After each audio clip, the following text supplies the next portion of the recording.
Everybody nyame no kwafo. O jam de obi oni musini mu bia no okay ba me ye kwakuma enu ade kan abo no. Ana kronom fo so Kevin Penabo no. Ba o jam ahwe ya we be teta ma. We no yenya ni baabi ani pa wona obi apata o.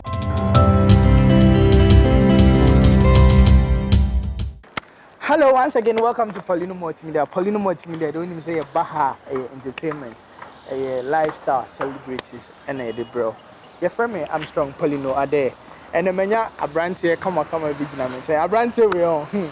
Sinufu and him no, omunim no pa, almost a him no, the omunim no. But I'm a very gentle guy. But who na? Brad, patch your mark about Paulino Multimedia. Yeah. Na bramba cho bodin share mahefo mimi apo no your friend Kwakwa Mankwa. Okay, your friend Kwakwa Mankwa Mr. No Nonsense. Brawe akuku dam nyina and yeah then okay me ba cho we your friend Kwakwa Mankwa comfort colleague road manager I don't know and also one of the best DOPs and I say cameraman or more industry must come with me. Bra, Pasha, we there. Then I do with people in the multimedia. I did the PA, Paulino Multimedia, and say, Metitins in do abonting. My dream, Juana, and some of the Unimno, a cannabasa, say, Ujam, a D collegia term, maybe some D collegia term.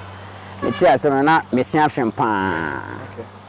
Say amanfo timinya ni petiminya adaje efa light efa camera eje dan tenemu so ye ojam interview meti asem na me ra ho pa ko obi oni mojam bia nim say ojam anu asem bia ni ho no me papa ana ojam na ankasa so wonim ne ho say nanu asem nya papa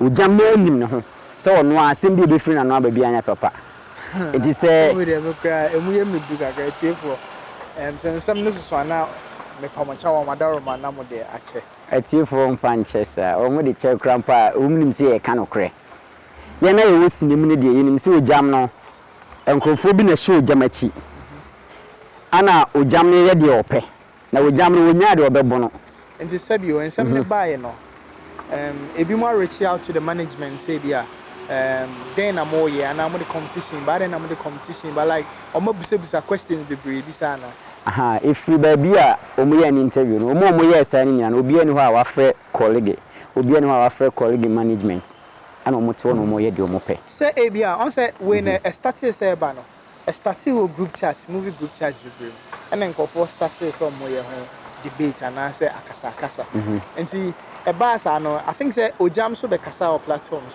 so yes I say bloggers no so they be or platforms they will come and go like okay ojam asama okay in there you hear them better to no ono there yeah me so me kasa or platform bia on kasa okay say badwemba nipa badwemba bia no obie na no ka asem ba ko a nyansa wo obie na no ka asem ba ko a nyansa wo ye ma ne meka sani Paulino mate ho asem mate se o repu bi mete ye no ma musawo na me nam na meka mi hia no ma ba bi sa Paulino mate asem ye ampa o oh da bi ente sa ho na me ne awu mi mu na afi so ho na me badwemba me hu madi nkwase asem na masan ye jimisem enti e be ye fe se utu obi ho asem a obeben no no wabusa no bramba che de o ka no scenario now yeah also what is here makuru yeah fine of which are intimacy empire and then where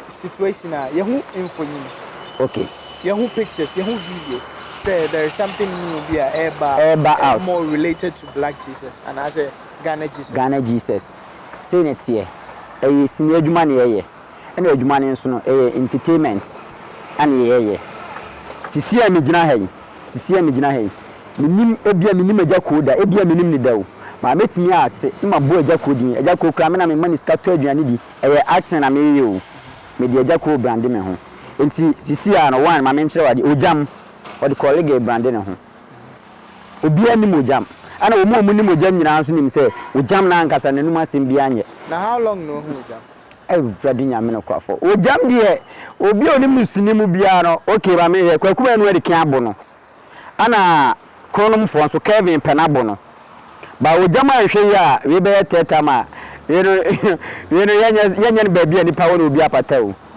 we hia no 101 ebia no onu maduru da me so me no maduru ye de asia ni no hu se ye nyina no ebi no maduru ebi no maduru ya go kumpacho to boas e da se bebre industry eyodo ya samba na se onua bi etia ye se obi fum kuma ye mfum ba obi wo nso o fum su dwan kakra bi na adwen mu da ho ojam industry se na oye wa ho be ba asem bia no ojam suro wa na aba beta wachi wo di amanfo atem obi di amanfo atem di so odi atem anu amfi na wanya chance na afi amanfo obi ani mojam me kopro ojam ahwe me kopro ojam ahwe no na ho de brand no trending or the trending no ba we di emfa nti mu wa foto bi edema ya wa foto di ma ojam se de ojam amanfo bodin ojam na amanfo hye wachi na odi sinifo na odi nipa bi atem ojam ebe ye jai na bigger quiz na odi oba ya na kura sa interview ya na obo bigger quiz din e condemn ebe ye jai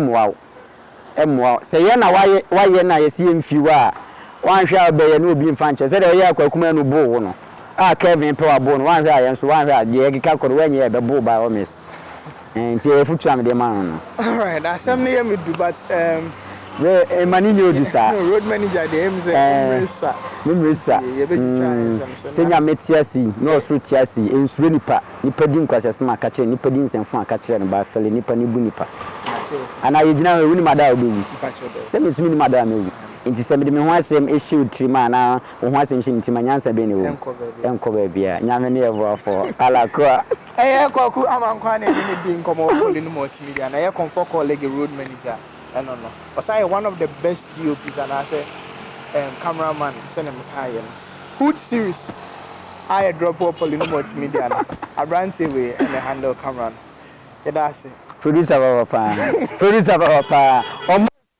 ni di mama di na se ono na ekose scan nyina oya or appointment and empachama nya we say ye twem na ope no motiatena ope motiatena Uni akukodro unzo person we twi. Bra. All right, bro. Yeah, we can say nyame sure be brave say o ba Polyno multimedia no be clear no. Amankofo we say something different and I say totally different. Far from that. There is other big things so about with the nation priest and Ghana Jesus. I think it's one of the best things that I can't wait for and I know trust me you will love it.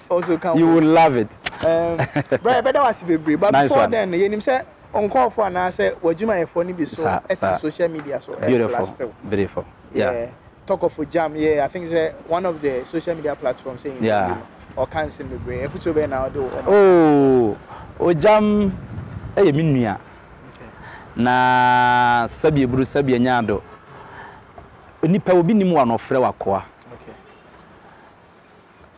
so for panyini bi wa Ghana ha wota kan asɛm bi ya na me de oso obi a waka me da ase a kyerɛ ne pen no yenye ne bone yen kasantia no aye no mema no enti sɛ wo ye minua na unnim na wote show business ase na wantimi anhu ne sɛ there is show biz me mfrɛ no na me find out na ukotena baabi eka de e wo sɛ wo ka nyame ne yetem ginafo on ne bu atan we are all trying to make our Ghana proud, our mother Ghana proud. Obi ani mire obi. Me copy obi forever since I'm a colleague. When I saw me video no obi dey class. We always want to do idea. Yeah.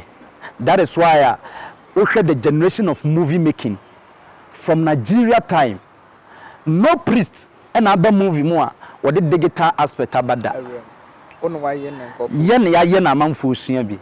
Enti sanka me nuane mpo aye na me sua bi a ankanya bone. Ay achievement ma me nua no. Enti die enti na me na me de baaye. Enti die enti na wo be fa no person be di matem. Awurade mo ano. Onka na koma. No nsakra no.